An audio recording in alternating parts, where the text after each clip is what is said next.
आज हम लोग डिस्कशन करेंगे कि सोर्सेस ऑफ इलेक्ट्रोमैग्नेटिक वेव्स क्या क्या होता है। ठीक है, मतलब कौन कौन सा सोर्स है जिससे हम लोग इलेक्ट्रोमैग्नेटिक वेव प्रोड्यूस कर सकते हैं। ठीक है, फर्स्ट टॉपिक यहीं से स्टार्ट करें, ध्यान से पढ़ाई करना है, ठीक से सुनना है। ठीक है, फर्स्ट टॉपिक हम लिख रहे हैं सोर्सेस ऑफ इलेक्ट्रोमैग्नेटिक वेव्स क्या क्या है। तो ये सभी को पता है इलेक्ट्रोमैग्नेटिक वेव्स क्या है। वैसा वेव जिसके पास इलेक्ट्रिक फील्ड भी होगा, मैग्नेटिक फील्ड भी होगा, दोनों परपेंडिकुलर होगा एक दूसरे के, और जो इलेक्ट्रिक फील्ड और मैग्नेटिक फील्ड जो होगा वो वेव प्रोपागेशन के परपेंडिकुलर होगा। मतलब जिस डायरेक्शन में वेव चलेगा उसके परपेंडिकुलर इलेक्ट्रिक फील्ड और मैग्नेटिक फील्ड दोनों होगा। मतलब ऐसा कुछ समझे कि अगर इलेक्ट्रिक फील्ड का डायरेक्शन ये है तो मैग्नेटिक फील्ड इसके 90 डिग्री के एंगल पर होगा और मोशन जो होगा वो आगे की तरफ। तो इलेक्ट्रिक फील्ड और मैग्नेटिक फील्ड दोनों एक दूसरे के परपेंडिकुलर है और साथ ही साथ वो मोशन के भी परपेंडिकुलर है। मतलब ऐसा समझे अगर ये z एक्सिस है, ये x एक्सिस है, तो मोशन जो होगा वो y एक्सिस की तरफ होगा। तो इसके बारे में तो ज़्यादा डिस्कशन हम लोग पीछे चैप्टर्स में पीछे टॉपिक में कर चुके हैं। आज हम लोग डिस्कशन करने जा रहे हैं कि इलेक्ट्रोमैग्नेटिक वेव का सोर्स क्या क्या है। तो कुछ तो आएगा, पहले से ही हो गया है। पहला चीज ये बताया गया है कि LC oscillation can produce electromagnetic waves। Clear है स्टूडेंट? पहला सोर्स जो है इलेक्ट्रोमैग्नेटिक वेव का वो LC ऑसिलेशन है। LC ऑसिलेशन है कहने का मतलब LC ऑसिलेशन में क्या था, electric field energy magnetic field energy में कन्वर्ट होता था और मैग्नेटिक फील्ड एनर्जी फिर कन्वर्ट होता था इलेक्ट्रिक फील्ड एनर्जी में, और दोनों वेरिएबल होता है और दोनों एक दूसरे के परपेंडिकुलर होते हैं। तो LC oscillation can produce electromagnetic waves. ज्यादा डिस्कस इसके बारे में नहीं करेंगे क्योंकि ऑलरेडी इसका डिस्कशन कर चुके हैं। दूसरा है accelerated charge particles. Accelerated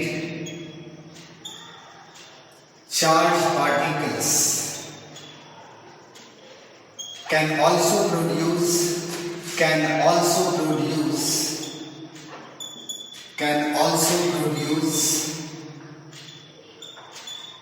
electromagnetic waves.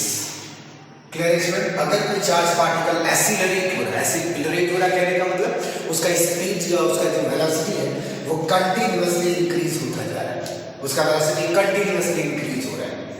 या फिर ऐसा भी कर सकते हैं कि अगर रिटार्डेशन है, वेलोसिटी धीरे धीरे डिक्रीज होता जा रहा है, तो दोनों ही कंडीशन में इलेक्ट्रोमैग्नेटिक वेव प्रोड्यूस होगा।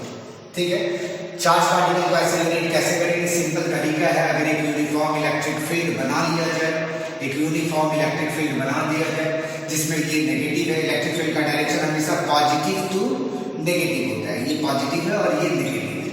अगर इस यूनिफॉर्म इलेक्ट्रिक फील्ड में अगर किसी चार्ज पार्टिकल जो पॉजिटिव नेचर का है अगर इसको यहाँ पर छोड़ दिया जाए, फ्री छोड़ दिया जाए, तो ये पॉजिटिव जो नेचर है इलेक्ट्रिक फील्ड का वो इस पॉजिटिव चार्ज को रिपेल करेगा और नेगेटिव इसको अट्रैक्ट करेगा। मतलब इस पॉजिटिव चार्ज का मोशन पॉजिटिव से नेगेटिव की तरफ यानी इलेक्ट्रिक फील्ड के डायरेक्शन में हो जाएगा। और ये पता है कि ये पॉजिटिव के पास है तो फोर्स ऑफ रिपल्शन उधर लगेगा, नेगेटिव जो है इसको अपनी तरफ क्या करेगा, अट्रैक्ट करेगा। तो वेलोसिटी कंटिन्यूअसली इसका क्या होता जाएगा, इंक्रीज होता जाएगा। तो इस तरह से चार्ज पार्टिकल एक्सीलरेट होता है। यूनिफॉर्म इलेक्ट्रिक फील्ड अप्लाई करके उसमें चार्ज पार्टिकल को छोड़ दिया जाए तो वो कंटिन्यूअसली उसका स्पीड बढ़ता चला जाएगा। क्लियर है स्टूडेंट? तो जब एक्सीलरेटेड चार्ज पार्टिकल का वो भी इलेक्ट्रोमैग्नेटिक वेव प्रोड्यूस कर सकता है। तीसरा है oscillatory charge. Oscillatory charge can also produce electromagnetic wave, can also produce electromagnetic wave। Oscillatory charge कहने का मतलब अगर कोई चार्ज ऑसिलेट हो रहा है, किसी फील्ड के बीच में ऑसिलेट हो रहा है, अगर मान लीजिए ये पोलैरिटी चेंज करे, अब ये पॉजिटिव अब ये नेगेटिव है, तो चार्ज पार्टिकल इधर मोशन कर रहा है। अगर इक्वल टाइम के बाद हम इसका नेचर चेंज कर ले, ये पॉजिटिव कर ले और इसको नेगेटिव कर ले, तो ये चार्ज जो जा रहा होगा वहां जाके रुकेगा और फिर इधर की तरफ मोशन कर जाएगा।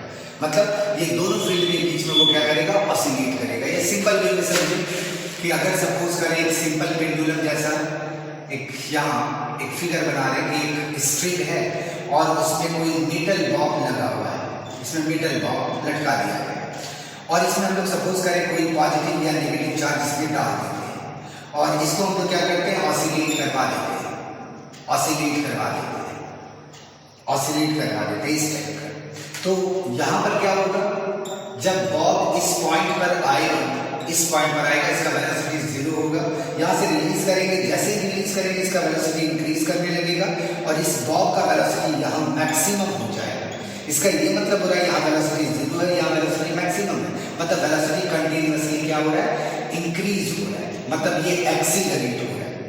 और जैसे इस मीन पोजीशन ऑफ रेस्ट को ये क्रॉस करेगा, इस पॉइंट को क्रॉस करेगा ये बॉब यहाँ से छोड़ने पर, अब जैसे इधर आएगा इसका वेलोसिटी डिक्रीज होने लगेगा और इसी बॉब का वेलोसिटी यहाँ अगेन 0 हो जाएगा। यहाँ मतलब वेलोसिटी क्या हो रहा है, डिक्रीज हो रहा है। वेलोसिटी डिक्रीज होने से क्या होगा, कंटिन्यूअसली इसका वेलोसिटी डिक्रीज होने से ये यहाँ इस पॉइंट पर आकर के उसका वेलोसिटी क्या हो जाएगा, 0 हो जाएगा। इसका ये मतलब हो रहा है कि यहाँ पर भी वेलोसिटी क्या हो रहा है, चेंज हो रहा है। ये अगर एक्सीलरेशन है तो ये रिटार्डेशन है, डी एक्सीलरेशन। तो यहाँ से यहाँ तक क्या हो रहा है, चार्ज पार्टिकल एक्सीलरेट भी हुआ, डी एक्सीलरेट भी हुआ, मतलब वेलोसिटी इंक्रीज भी कर रहा है, डिक्रीज भी कर रहा है। तो ये फर्स्ट पॉइंट नहीं बताया, सेकंड पॉइंट नहीं बताया गया कि कोई जरूरी नहीं कि एक्सीलरेटेड चार्ज ही हो, अगर कोई रिटार्डेड चार्ज पार्टिकल हो, मतलब उसका वेलोसिटी डिक्रीज हो रहा हो, वो इलेक्ट्रोमैग्नेटिक वेव प्रोड्यूस कर सकता है। तो यहाँ पर भी इलेक्ट्रोमैग्नेटिक वेव प्रोड्यूस होगा, यहाँ पर भी इलेक्ट्रोमैग्नेटिक वेव प्रोड्यूस होगा। इसके बाद जब यहाँ से रिलीज किया गया था, यहाँ आके रुकेगा, फिर उधर जाएगा, तो फिर इसका वेलोसिटी इंक्रीज करेगा और डिक्रीज करेगा। कहने का मतलब ये पॉइंट जो है एक तरह का एक्सीलरेटेड और डी एक्सीलरेटेड चार्ज पार्टिकल जैसा ही होगा। तो ऑसिलेटरी चार्ज भी क्या कर सकता है, इलेक्ट्रोमैग्नेटिक वेव प्रोड्यूस कर सकता है। और एक लास्ट पॉइंट है जो इलेक्ट्रोमैग्नेटिक वेव प्रोड्यूस कर सकता है, और वो है जब कोई atom, when an atom is in excited state, excited state word का मतलब तो समझ में आता होगा बच्चों, ये क्लास है केमिस्ट्री में ही पढ़ चुके होंगे। when an atom is in excited state then it produce electromagnetic wave। याद करो इस टॉपिक को, एटम का एक्साइटेड होना मतलब एटम के अंदर जो इलेक्ट्रॉन है वो लोअर ऑर्बिट से हायर ऑर्बिट में जंप करेगा। कब जंप करेगा, अगर सपोज करें ये कोई एटम है, ये कोई एटम है, इसके अंदर इलेक्ट्रॉन्स हैं, अगर हम इसको एनर्जी बाहर से सप्लाई करें, अगर एनर्जी इसको बाहर से सप्लाई करेंगे तो उस कंडीशन में क्या होगा, इसके सारे अंदर वाले सारे इलेक्ट्रॉन का एनर्जी इंक्रीज कर जाएगा। और जब इलेक्ट्रॉन का एनर्जी इंक्रीज करेगा तो अगर कोई इलेक्ट्रॉन लोअर मोस्ट ऑर्बिट में है, इस एनर्जी को गेन करेगा, एनर्जी इसका इंक्रीज हो जाएगा, तो ये कुछ हायर ऑर्बिट में चला जाएगा। ये पता है सबको कि अगर इलेक्ट्रॉन लोअर ऑर्बिट से हायर ऑर्बिट में जाएगा तो तभी जाएगा जब वो एनर्जी को क्या करेगा, गेन करेगा। और जब एनर्जी गेन करके वो हायर ऑर्बिट में जाएगा तो वो वहां पर भी जाकर के वो इलेक्ट्रॉन ज्यादा देर तक स्टेबल नहीं रह पाता है। जितना एनर्जी गेन किया होता है उतना एनर्जी को ये क्या करता है, रेडिएट कर देता है, लॉस कर देता है, और फिर से वो इलेक्ट्रॉन अपने ओरिजिनल ऑर्बिट में मूव कर जाता है। तो यहाँ जो एनर्जी रिलीज किया, ये एनर्जी रेडिएशन के फॉर्म में होता है, और वो एनर्जी का फॉर्मूला पढ़ेंगे h न्यू के बराबर होता है, या फिर hc डिवाइडेड बाय लैम्डा के बराबर होता है। तो जब ये इतना एनर्जी रेडिएट करेगा तो ये जो एनर्जी रेडिएट कर रहा रेडिएशन के फॉर्म में, वो रेडिएशन भी एक तरह का इलेक्ट्रोमैग्नेटिक वेव होगा। कहने का मतलब ये जो रेडिएशन हो रहा है ये लाइट के फॉर्म में हो सकता है, और लाइट विजिबल हो सकता है। ये तो डिपेंड करेगा वेवलेंथ पर और फ्रीक्वेंसी पर। अगर वेवलेंथ या फ्रीक्वेंसी जो रेडिएशन निकल रहा है, जो रेडिएशन हो रहा है, अगर उसका फ्रीक्वेंसी और वेवलेंथ विजिबल रीजन में हुआ, जैसे रेड कलर के लिए वेवलेंथ 7800 एंगस्ट्रम है, और वायलेट कलर के लिए वेवलेंथ जो है वो 4000 एंगस्ट्रम के बीच है। तो बाकी अदर 5 कलर्स हैं जो विजिबल है रेड से लेकर वायलेट के बीच, इनका जब इलेक्ट्रॉन एनर्जी गेन करके हायर ऑर्बिट में जाएगा तो वो उस कंडीशन में वो वहां ज्यादा कंफर्ट फील नहीं कर पाएगा, वो वापस अपने ऑर्बिट में आ जाएगा, लेकिन जितना एनर्जी गेन किया होगा उस एनर्जी को वो लॉस कर देगा। तो जो एनर्जी लॉस करेगा वो रेडिएशन के फॉर्म में करेगा, और जो रेडिएशन होगा वो इलेक्ट्रोमैग्नेटिक वेव ही होगा। अब क्वेश्चन उठता है जो रेडिएशन निकल रहा होगा वो हमको दिख भी सकता है और नहीं भी दिख सकता है। दिखने का एक ही कंडीशन है, अगर वेवलेंथ जो लाइट निकल रहा है उसका वेवलेंथ इस रेंज में अगर हुआ, इसके बीच हुआ कुछ भी, यहाँ से लेकर यहाँ तो उस कंडीशन में वो लाइट हमको दिखेगा। लेकिन अगर 7800 एंगस्ट्रॉम से ज्यादा वेवलेंथ वाला लाइट अगर इमिट हो रहा होगा तो उस कंडीशन में आपको कोई लाइट नहीं दिखेगा, उसको इंफ्रारेड रे कहते हैं। और अगर 4000 से नीचे वेवलेंथ वाला तुम्हारा क्या होगा, अगर रेडिएशन हो रहा होगा तो वो भी हमको नहीं दिखेगा, उसको अल्ट्रावायलेट कहते हैं। लेकिन इंफ्रारेड रे, विजिबल लाइट और अल्ट्रावायलेट, ये तीनों का तीनों एक तरह का इलेक्ट्रोमैग्नेटिक वेव है। ठीक है, तो यहाँ से क्वेश्चन एग्जाम में पूछा जाता है कि what are the different sources of electromagnetic waves. तो स्टूडेंट्स याद हो गया होगा ये चारों पॉइंट्स, फिर से रिपीट कर दें। इलेक्ट्रोमैग्नेटिक वेव्स का सोर्सेज क्या क्या है, तो पहला है by LC, during LC oscillation electromagnetic waves are produced. जब भी एलसी ऑसिलेशन होगा मतलब electric field energy magnetic field में है, मैग्नेटिक फील्ड एनर्जी में, और magnetic field energy electric field energy में कन्वर्ट होगा, इलेक्ट्रोमैग्नेटिक वेव प्रोड्यूस होगा। डायरेक्टली याद कर लेना है कि during LC oscillation electromagnetic waves are produce. दूसरा बताया गया कि अगर चार्ज पार्टिकल एक्सीलरेट हो रहा होगा, स्पीड उसका बढ़ रहा होगा कंटिन्यू किसी भी रीजन से, या फिर अगर मान लेते हैं चार्ज पार्टिकल डी एक्सीलरेट हो रहा होगा मतलब धीरे धीरे उसका स्पीड पहले फास्ट आ रहा था लेकिन धीरे धीरे स्लो होने लगा, तो जब भी वेलोसिटी चेंज होगा चाहे एक्सीलरेशन हो या रिटार्डेशन, दोनों ही कंडीशन में इलेक्ट्रोमैग्नेटिक वेव प्रोड्यूस होगा। तो पॉइंट नंबर 2 याद रखना है, एक्सीलरेटेड और D accelerated charge particle can produce electromagnetic wave. Third point बताया गया कि oscillatory charge particle can also produce electromagnetic wave. अगर कोई चार्ज पार्टिकल ऑसिलेट कर रहा है तो उस कंडीशन में भी उसका वेलोसिटी चेंज होता है, मतलब एक्सीलरेशन और डी एक्सीलरेशन का केस होता है, तो इस कंडीशन में भी इलेक्ट्रोमैग्नेटिक वेव प्रोड्यूस होगा। और लास्ट पॉइंट हो गया, जब कोई एटम एक्साइटेड स्टेट में जाएगा मतलब उसका लोअर मोस्ट ऑर्बिट वाला इलेक्ट्रॉन का एनर्जी इंक्रीज होने की वजह से वो हायर ऑर्बिट में जाएगा, उस कंडीशन में भी तुम्हारा क्या होगा, इलेक्ट्रोमैग्नेटिक वेव प्रोड्यूस होगा। तो इसमें क्लियर हो गया what are the sources of electromagnetic waves. फिर से रिपीट करें, first LC oscillation can produce electromagnetic waves. Point number 2, accelerated or deaccelerated charge can produce electromagnetic waves. Point number 3, oscillatory charge can produce electromagnetic wave. And last point, when an atom is in excited state, then it produce electromagnetic wave. तो अगर question पूछता है what are the sources of electromagnetic wave, ये चारों points लिख देना है। Clear student? अगर स्क्रीनशॉट लेना चाहते हो तो जल्दी से स्क्रीनशॉट लो। एक और टॉपिक हम लोग आज पढ़ेंगे कि इलेक्ट्रोमैग्नेटिक वेव को रिप्रेजेंट, ग्राफिकली रिप्रेजेंट कैसे करेंगे, डायग्राम में कैसे शो करेंगे कि इलेक्ट्रोमैग्नेटिक वेव आखिर कैसे प्रोपागेट करता है। तो इस चीज को भी जरा क्लियर कर लें। ठीक है, अच्छी तरह से समझने का कोशिश करता है स्टूडेंट। 2 टॉपिक ही आज हम लोग डिस्कशन करेंगे, लेकिन दोनों टॉपिक ब्रेन में घुस जाना चाहिए, मतलब अलग से पढ़ने का कोई जरूरत नहीं है। जो यहाँ समझाया जा रहा है बस उस पर फोकस करो, आसानी से सारा कुछ समझ में आ जाएगा और याद भी हो जाएगा हमेशा। तो ये हम लोग देख लिए इलेक्ट्रोमैग्नेटिक वेव किस किस मेथड से, कौन कौन सा उसका सोर्सेस है जिससे उसको प्रोड्यूस किया जा सकता है। पॉइंट नंबर 2 हम लोग डिस्कस करेंगे आज, diagram of electromagnetic wave. Electromagnetic wave का डायग्राम कैसे शो करेंगे, तो इसके लिए करना क्या है, तो देखो स्टूडेंट, तीनों एक्सिस बना लेना है। जैसे हम वाई एक्सिस बनाए, एक एक्स एक्सिस बनाए, डायग्राम डायरेक्टली ड्रॉ करने के लिए आता है और डायग्राम में शो कर देना है कौन सा चीज क्या है। और एक जेड एक्सिस बनाते हैं। रियल में जेड एक्सिस ऐसा नहीं है जैसा बोर्ड में बनाया गया है। जेड एक्सिस रियल में एक्स एक्सिस और वाई एक्सिस दोनों के परपेंडिकुलर होगा, कुछ इस डायरेक्शन में होगा, लेकिन इसको यहाँ पॉसिबल बनाना नहीं है तो इसको ऐसे करके बना दिया गया। ये एक्स एक्सिस हो गया, ये वाई एक्सिस हो गया और ये जेड एक्सिस हो गया, ये ऑरिजिन हो गया।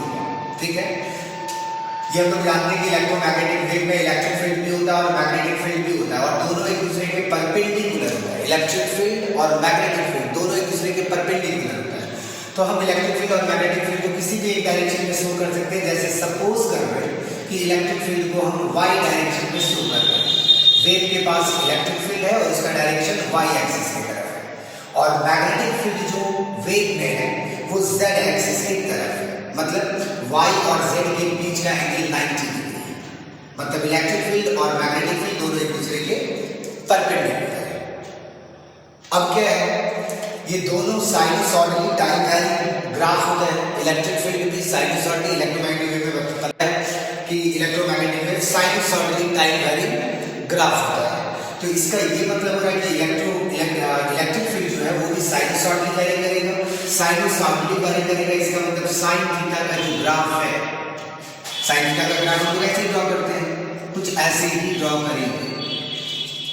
ये हम शो कर रहे हैं इलेक्ट्रिक फील्ड का sinusoidal graph, time vary graph. इस डायरेक्शन में टाइम है, टाइम इंक्रीज हो रहा है, वेव भी आगे की तरफ या इलेक्ट्रिक फील्ड भी आगे की तरफ मूव कर रहा है साइनसॉइडल। और मैग्नेटिक फील्ड जो है, यहाँ एक और चीज दिखाना चाहेंगे इसी ग्राफ में। इलेक्ट्रिक फील्ड का यहाँ स्टार्टिंग में मैग्नीट्यूड 0 था, धीरे धीरे इलेक्ट्रिक फील्ड का मैग्नीट्यूड क्या हो रहा है बच्चों, इंक्रीज हो रहा है। इसको हम इंक्रीज होता हुआ दिखाएंगे कुछ इस तरह से। और इलेक्ट्रिक फील्ड का डायरेक्शन वाई एक्सिस की तरफ है, तो वाई एक्सिस के पैरेलल ही इस ग्राफ को शो करेंगे। ये मैक्सिमम इलेक्ट्रिक फील्ड हुआ, धीरे धीरे इलेक्ट्रिक फील्ड का स्ट्रेंथ इंक्रीज हो रहा था। मैक्सिमम होने के बाद फिर धीरे धीरे क्या होने लगेगा, वो डिक्रीज होने लगेगा, डिक्रीज होने लगेगा और फाइनली फिर 0 हो जाएगा। और इस पॉइंट के बाद वो अपना डायरेक्शन चेंज कर लेगा, डायरेक्शन चेंज कर लेगा, नेगेटिव वाई एक्सिस की तरफ उसका डायरेक्शन हो जाएगा, वाई एक्सिस के नेगेटिव एक्सिस की तरफ। इस तरह से हम शुरू करेंगे। यहां पर भी वही बात हो रहा है, कंटिन्यूअसली इलेक्ट्रिक फील्ड का मैग्नीट्यूड चेंज हो रहा है, 0 से इंक्रीज करते करते मैक्सिमम हो गया, मैक्सिमम से फिर डिक्रीज होते होते 0 हो गया। फिर आगे का प्रोसेस कुछ ऐसा ही है, इलेक्ट्रिक फील्ड का मैग्नीट्यूड इंक्रीज करने लगे। तो ये तो इलेक्ट्रिक फील्ड को शो कर दी, ये इलेक्ट्रिक फील्ड, ये इलेक्ट्रिक फील्ड। अगर ये पॉजिटिव है तो ये नेगेटिव है, ये पॉजिटिव है, ठीक है। अच्छा, मैग्नेटिक फील्ड भी साइनसॉइडल टाइम वैरिंग ग्राफ होता है। इलेक्ट्रोमैग्नेटिक फील्ड में मैग्नेटिक फील्ड भी साइनसॉइडल टाइम वैरिंग ग्राफ होता है। तो इसका भी ग्राफ साइनसॉइडल होगा, लेकिन ये मैग्नेटिक फील्ड z एक्सिस की तरफ है। रियल में z एक्सिस ऐसे होना चाहिए। तो यहाँ पर जैसे ये वेव बना है, कुछ ऐसे समझो कि ये z एक्सिस है, ये z एक्सिस है। तो जो मैग्नेटिक फील्ड होगा इसमें वैरी करेगा, ऐसे ही समझे, इसी तरह से वैरी करेगा, लेकिन वो z एक्सिस में वैरी करेगा। मतलब जो लूप बनेगा, ध्यान देना है, लूप जैसे यहाँ y एक्सिस या x एक्सिस में हम लोग ड्रॉ किए हैं, इसका जो मैग्नेटिक फील्ड का साइनसॉइडल ग्राफ होगा वो z एक्सिस में, मतलब यहाँ से ऐसे करके लूप निकलेगा यहाँ पर। जो लूप यहाँ ऐसे दिखाया गया, वो लूप यहाँ से निकल करके यहाँ पर, फिर बैक साइड में जा करके यहाँ पर, फिर फ्रंट साइड में आकर के यहाँ पर। z एक्सिस ये सोचना है, z एक्सिस इसको नहीं सोचना, z एक्सिस इसको सोचना है। तो जो वेव बनेगा वो यहाँ बनेगा, यहाँ बनेगा, यहाँ से यहाँ जाएगा, फिर बैक साइड जाएगा, फिर तुम्हारा फ्रंट में आएगा। तो यहाँ पर हम लोग बोर्ड में 2 डायमेंशनली ड्रॉ कर सकते हैं, 3 डायमेंशन शो करना पॉसिबल नहीं है, लेकिन फिर भी कोशिश कर रहे हैं कि z एक्सिस की तरफ मैग्नेटिक फील्ड होगा, इसका ग्राफ कुछ ऐसे बनाएंगे, ऐसे बनाएंगे। ये हम लोग मैग्नेटिक फील्ड को शो कर रहे हैं, बार बार कर रहे हैं स्टूडेंट। ये जो लूप बनाया गया है ये x एक्सिस में नहीं है, ये रियल में ऐसे ना होकर के ये रियल में ऐसे ऐसे z एक्सिस की तरफ, z एक्सिस की तरफ। ये फ्रंट साइड में, तो ये वाला चीज उसके बैक में। और मैग्नेटिक फील्ड का डायरेक्शन z एक्सिस की तरफ है, तो इसी के पैरेलल मैग्नेटिक फील्ड को शो करेंगे। जैसे हम इलेक्ट्रिक फील्ड को y एक्सिस में शो किए, मैग्नेटिक फील्ड को z एक्सिस में। तो लूप अगर यहाँ बनता है, ऐसे करके बनता है, तो ये एरो जो होगा ऐसे आएगा, ऐसे आएगा, ऐसे आएगा। लेकिन यहाँ ग्राफ में ऐसे शो करेंगे। अगर एग्जाम में डायग्राम ड्रॉ करने के लिए दिया, तो मैग्नेटिक फील्ड को हमेशा इस z एक्सिस के पैरेलल शो करेंगे, z एक्सिस के पैरेलल शो करेंगे, कुछ ऐसे। ये ग्राफ हो रहा है किसका, मैग्नेटिक फील्ड का। फिर यहाँ पर जाकर के मैग्नेटिक फील्ड 0 होगा, 0 से इंक्रीज करते करते मैक्सिमम हुआ, मैक्सिमम से डिक्रीज होते होते 0 हो गया। फिर उस डायरेक्शन में, बैक डायरेक्शन में, जैसे यहाँ लूप आगे बढ़ा, तो ये वाला लूप पीछे की तरफ, और उसमें भी मैग्नेटिक फील्ड इसी z एक्सिस के पैरेलल शो करेंगे। z एक्सिस है तो इसी के पैरेलल शो करेंगे, नेगेटिव z एक्सिस की तरफ, पीछे की तरफ। तो इसी के पैरेलल शो करेंगे, इसी के पैरेलल शो करेंगे, जो z एक्सिस है उसी के पैरेलल शो करेंगे, कुछ ऐसे। स्टूडेंट क्लियर हो रहा है या नहीं? अगर कोई डाउट होगा तो कमेंट सेक्शन में जाकर के लिख के पूछ लेना है या डायरेक्टली पूछ लेना है, ठीक है। हम हर समय तुम्हारा डाउट क्लियर करने के लिए रेडी हैं। ये फिर मैग्नेटिक फील्ड इसी के पैरेलल दिखाया गया है। तो ये मैग्नेटिक फील्ड हुआ, ये मैग्नेटिक फील्ड हुआ, यहाँ पर ये मैग्नेटिक फील्ड हो क्या रहा है, इलेक्ट्रिक फील्ड मैग्नेटिक फील्ड में convert, magnetic field electric field में कन्वर्ट, फिर इलेक्ट्रिक फील्ड मैग्नेटिक फील्ड में कन्वर्ट, जैसा कि एलसी ऑसिलेशन में बताया गया।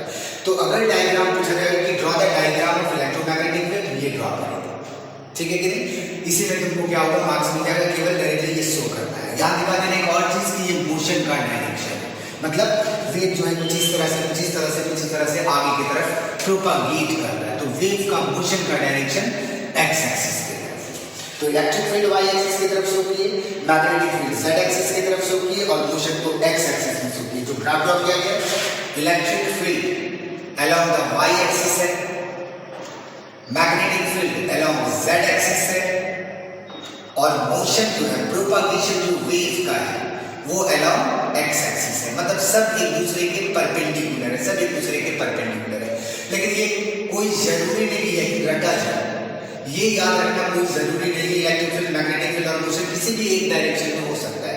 जैसे ऑब्जेक्टिव क्वेश्चन, ऐसा क्वेश्चन पूछा जाता है कि if the direction of electric field is along x axis,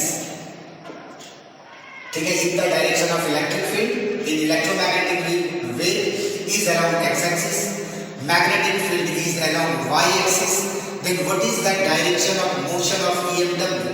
तो आंसर क्या होगा बच्चों, सब एक दूसरे के परपेंडिकुलर होता है, तो x y के परपेंडिकुलर, y z के परपेंडिकुलर। हम क्या शो करेंगे, जो बचा है उस डायरेक्शन में मोशन को शो कर देंगे, ठीक है। x एक्सिस y एक्सिस आ गया तो z एक्सिस बचा है, तो इन दोनों के परपेंडिकुलर z एक्सिस होता है, मोशन को हम z एक्सिस में शो करेंगे। तो ऐसा ऑब्जेक्टिव क्वेश्चन पूछा जा सकता है। कोई भी दो डायरेक्शन गिवन होगा, किसी भी इलेक्ट्रिक फील्ड, मैग्नेटिक फील्ड और मोशन, तीनों में से किसी एक का, दो का डायरेक्शन गिवन होगा, तीसरा का डायरेक्शन पूछ सकता होगा, तो जो एक्सिस बचेगा वही डायरेक्शन लिखना है। क्या क्लियर हो गया आपको? और इस ग्राफ से रिलेटेड कुछ चीज बता दें, उसको भी याद रखना है। क्या बता रहे हैं, यहाँ देखिए जरा ग्राफ को, जिस समय इलेक्ट्रिक फील्ड जीरो है उस समय, जिस समय इलेक्ट्रिक फील्ड ऐसे इंक्रीज कर रहा है, मैग्नेटिक फील्ड ऐसे इंक्रीज कर रहा है, तो जिस समय इलेक्ट्रिक फील्ड जीरो है, मैग्नेटिक फील्ड का भी ग्राफ इसी पॉइंट पे है, तो याद रखिए when electric field is zero then magnetic field is also zero। फिर देखिए जरा ग्राफ को, जब इलेक्ट्रिक फील्ड इंक्रीज हो रहा है, मैग्नेटिक फील्ड का मैग्नीट्यूड भी इंक्रीज कर रहा है। इसका ये मतलब हो रहा है कि जब इलेक्ट्रिक फील्ड मैक्सिमम हो रहा है उसी समय मैग्नेटिक फील्ड भी क्या हो रहा है, मैक्सिमम हो रहा है, मतलब electric field is maximum, then magnitude of magnetic field is also maximum. इससे पता क्या चल रहा है, फिर और देखिए, again when electric field is zero, magnetic field is again zero. Electric field direction change कर रहा है, मैग्नेटिक फील्ड भी डायरेक्शन चेंज कर रहा है। तो इससे पता क्या चल जा रहा है, यहाँ से इस टॉपिक से याद रखना है कि electric field and magnetic in case of EMW, in case of electromagnetic wave, is always in same phase। Same phase का मीनिंग तो समझ में आ रहा होगा बच्चों, ये तो हम लोग अल्टरनेटिंग करेंगे, पढ़ ही चुके कि सेम फेज का क्या मतलब है, डिफरेंट फेज का क्या मतलब है। जब इलेक्ट्रिक फील्ड जीरो है, मैग्नेटिक फील्ड भी जीरो, जब electric field maximum, magnetic field भी मैक्सिमम। कहने का ये मतलब हो रहा है कि दोनों जो है वो सेम फेज में एक जैसा तुम्हारा क्या है, दोनों में वेरिएशन है, दोनों में चेंजिंग है। तो इसी को कह रहे हैं इलेक्ट्रिक फील्ड और मैग्नेटिक फील्ड जो है इलेक्ट्रोमैग्नेटिक वेव के केस में हमेशा सेम फेज में होता है। तो ये भी बात ऑब्जेक्टिव के लिए याद रखिए। और एक चीज याद रखिए, एक और पॉइंट हम लोग नोट कर रहे हैं यहाँ से, किसी भी टाइम में जैसे इलेक्ट्रिक फील्ड का मैग्नीट्यूड कुछ ना कुछ है, उस समय मैग्नेटिक फील्ड का भी मैग्नीट्यूड कुछ ना कुछ है। जिस समय इलेक्ट्रिक फील्ड का मैग्नीट्यूड इतना है, मैग्नेटिक फील्ड का मैग्नीट्यूड इतना है, तो अगर हम इलेक्ट्रिक फील्ड के मैग्नीट्यूड को मैग्नेटिक फील्ड के मैग्नीट्यूड से डिवाइड कर देंगे, किसी भी टाइम में कोई भी मैग्नेटिक फील्ड लिया जाए, उसी समय में इलेक्ट्रिक फील्ड कितना वो निकाल लें अगर हम लोग, और दोनों का रेशियो निकालें, तो ये रेशियो जितने स्पीड से ये वेव ट्रैवल करता है आगे की तरफ, इसका स्पीड निकल जाए। सी क्या है बच्चों, speed of electromagnetic wave, speed of electromagnetic wave. तो याद रखेंगे कि इलेक्ट्रोमैग्नेटिक वेव का अगर स्पीड निकालना है तो कैसे निकालेंगे, किसी भी टाइम में इलेक्ट्रिक फील्ड का मैग्नीट्यूड जितना है उसका एम्पलीट्यूड ले सकते हैं, और मैग्नेटिक फील्ड का जितना एम्पलीट्यूड है, दोनों का रेशियो जो आ जाएगा वही स्पीड आ जाएगा। और इसी को अगर हम लोग कैलकुलेशन आगे बढ़ाएं तो एक रिजल्ट आता है 1/√μ0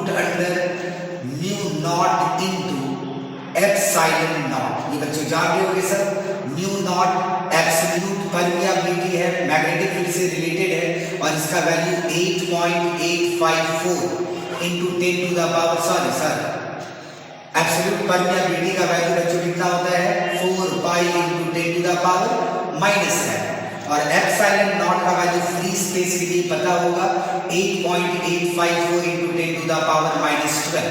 अगर ये दोनों वैल्यू को म्यू नॉट और एप्सिलॉन का वैल्यू यहाँ पर पुट किया जाए और कैलकुलेशन किया जाए तो इसका result approximately 3 into 10 to the power 8 metre पर सेकंड आता है। मतलब ये चीज याद रखना चाहिए कि इलेक्ट्रोमैग्नेटिक वेव जब फ्री स्पेस में मोशन करेगा, फ्री स्पेस कहने का मतलब जहाँ कोई मटेरियल पार्टिकल नहीं है, जहाँ कोई भी मीडियम नहीं है, अगर वो वहां मोशन कर रहा है तो मोशन करने का उसका स्पीड जो होगा वो 3 into 10 to the power 8 metre पर सेकंड, इसी को 3 लाख किलोमीटर पर सेकंड कहते हैं।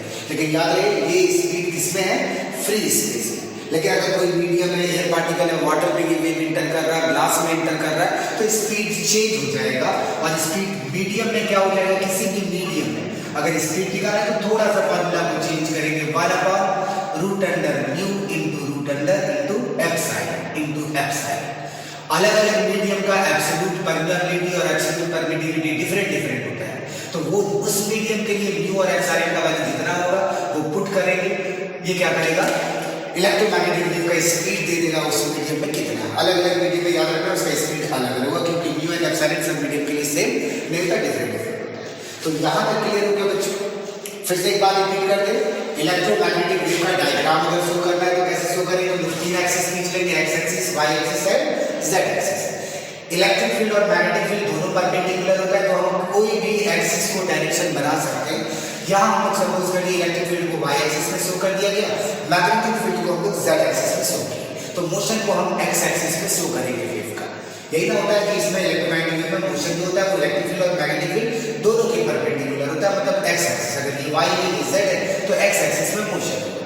इलेक्ट्रिक फील्ड और मैग्नेटिक फील्ड दोनों साइनसॉइडल है तो हम तो क्या कर रहे हैं, इलेक्ट्रिक फील्ड का ग्राफ साइनसॉइडल बना दिया है और मैग्नेटिक फील्ड भी साइनसॉइडल है तो इसका भी ग्राफ ऐसे करके बना दिया। कोई इससे पूछ सकता है नीचे से क्यों बनाए, तो रियल में नीचे से नहीं बनाए, ये जेड एक्सिस रियल में ऐसे कर रही है तो ये जो लूप बना हुआ है ये लूप यहाँ बनेगा, जेड एक्सिस इस जगह पर बनेगा, इस जगह पर बनेगा। तो उसको हम यहाँ दिखा नहीं सकते इसलिए इसी में दिखा देगा, लेकिन नीचे से दिखाया गया। इलेक्ट्रिक फील्ड वाई एक्सिस में तो ढेर सारा लाइन खींच देना इलेक्ट्रिक फील्ड वाई एक्सिस के पैरेलल, और मैग्नेटिक फील्ड अगर शो करना है इसमें तो वो जेड एक्सिस के पैरेलल शो करेंगे। अगर ऊपर की तरफ है तो नेगेटिव जेड एक्सिस मतलब इसके इसी के पैरेलल होगा इस डायरेक्शन में मैग्नेटिक फील्ड, और नेगेटिव इलेक्ट्रिक फील्ड जो होगा नेगेटिव डायरेक्शन में इलेक्ट्रिक फील्ड का डायरेक्शन होगा तो ऊपर की तरफ, सीधा ऊपर की तरफ वाई एक्सिस, तो नेगेटिव वाई एक्सिस की तरफ सीधा नीचे होगा। तो कुछ इस तरह से ग्राफ प्लॉट कर देंगे और यहाँ से सीख लेना है कि इलेक्ट्रिक फील्ड, मैग्नेटिक फील्ड और मोशन सब एक दूसरे के परपेंडिकुलर होता है। तो ये चीज का स्क्रीनशॉट ले लेना बच्चों, और अगर इस वेव का स्पीड निकालना तो स्पीड निकालने के लिए ये फॉर्मूला यूज करेंगे। याद रखेंगे ये क्या चीज है, इलेक्ट्रिक फील्ड का किसी भी समय में मैग्नेटिक उसका मैग्नीट्यूड है, और जिस समय इलेक्ट्रिक फील्ड का मैग्नीट्यूड ले रहे हैं उसी समय मैग्नेटिक फील्ड का भी मैग्नीट्यूड ले रहे हैं। अगर हम ई मैक्सिमम ले रहे हैं तो बी मैक्सिमम और दोनों को डिवाइड कर देंगे तो इस वेव कितने स्पीड से ट्रैवल कर रहा होगा ये निकल जाएगा। और इसी से रिलेटेड फॉर्मूला बताया गया स्पीड ऑफ इलेक्ट्रोमैग्नेटिक वेव निकालने के लिए 1/√μ0 into एप्सिलॉन, जिसका वैल्यू पुट करने पर इतने के बराबर आता है। मीडियम अगर चेंज हो जाएगा, यही इलेक्ट्रोमैग्नेटिक वेव किसी मीडियम में ट्रैवल कर रहा होगा तो उसका स्पीड 1/√μ into एप्सिलॉन के बराबर। यहाँ तक सारा बच्चों समझ में आ गया, ये भी चीज समझ में आ गया है, ठीक है, कि इलेक्ट्रिक फील्ड और मैग्नेटिक फील्ड इलेक्ट्रोमैग्नेटिक वेव के केस में सेम वेव होता है। तो जल्दी जल्दी इसका स्क्रीनशॉट ले लो बच्चों। आज का पढ़ाई हम लोग यहीं तक रखेंगे, नेक्स्ट फिर क्या करेंगे, इसके आगे का टॉपिक डिस्कशन करेंगे कि इलेक्ट्रोमैग्नेटिक वेव का प्रॉपर्टीज क्या क्या है, what are the different properties of electromagnetic wave, next class में हम स्टडी करेंगे। अगर कहीं भी डाउट होगा तो कमेंट सेक्शन में लिख करके पूछ लेना है बच्चों, ठीक है, कोई डाउट मन में नहीं रखना है, पढ़ते पढ़ते सारी चीज को याद कर लेना, घर में जा करके इसको फिर से बिना देखे हुए इसका डायग्राम डालो तो तुरंत बना लोगे और ये आसानी से तुम मार्क्स ऑब्टेन कर सकते हो। ठीक है बच्चों, आज यहाँ तक रखते हैं। Okay, thank you.